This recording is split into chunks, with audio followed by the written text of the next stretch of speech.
Mr. Roth, do you personally think that you have a political bias, and did you have one when you worked at Twitter? A personal political bias? No, sir. You didn't. That's remarkable, because it's pretty obvious you did have strong biases when you compared, ironically using Twitter, people that worked in the Trump White House to Nazis. They were good folks that you simply disagreed with politically in our representative republic, and you compared them to the most evil people on the planet that murdered 60 million people, or at least were responsible for those deaths. You think that was a little bit hyperbolic?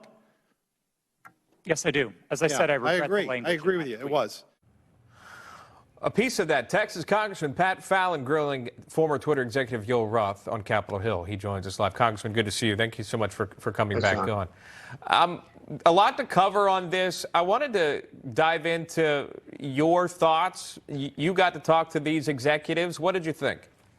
Well, you know, what we're worried about is them collaborating and colluding with governmental agencies, because that is a violation of the Hatch Act. If that's true, that violates federal law. And also, we want to know if Joe Biden was involved in influence peddling, and if he's compromised. And if so, then he's a risk to national security, the President of the United States. So these were very weighty hearings, and that's why we needed to get them under oath, Sean, and on the record.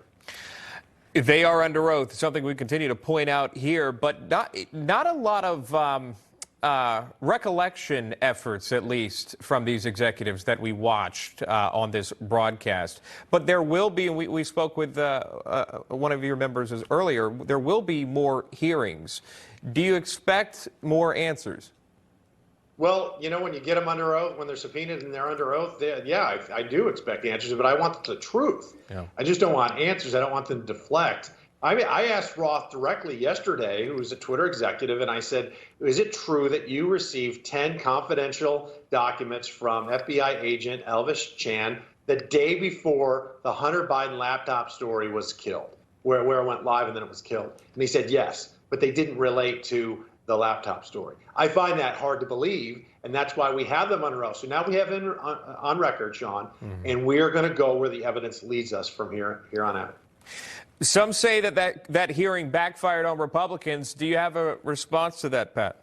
You know what? That's liberal fantasy land. That is not true at all. They have to spin it some way, because this is again substantive issues. This is what they don't want the general public to know.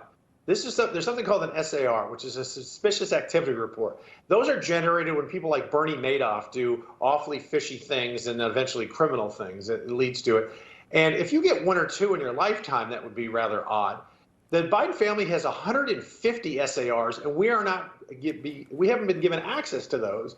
And so I hope that Chairman Comer, I suspect that he will, subpoena them and demand from the DOJ release them. So if Joe Biden has nothing to hide, then why don't you just release the SARs and let us look at them? Yeah, we'll see what happens. We continue to follow this story as we continue to air, again, those committee hearings. They will continue. Congressman Pat Fallon joining us live. Congressman, always great to see you. Thank you. Thank you, sir. Take care.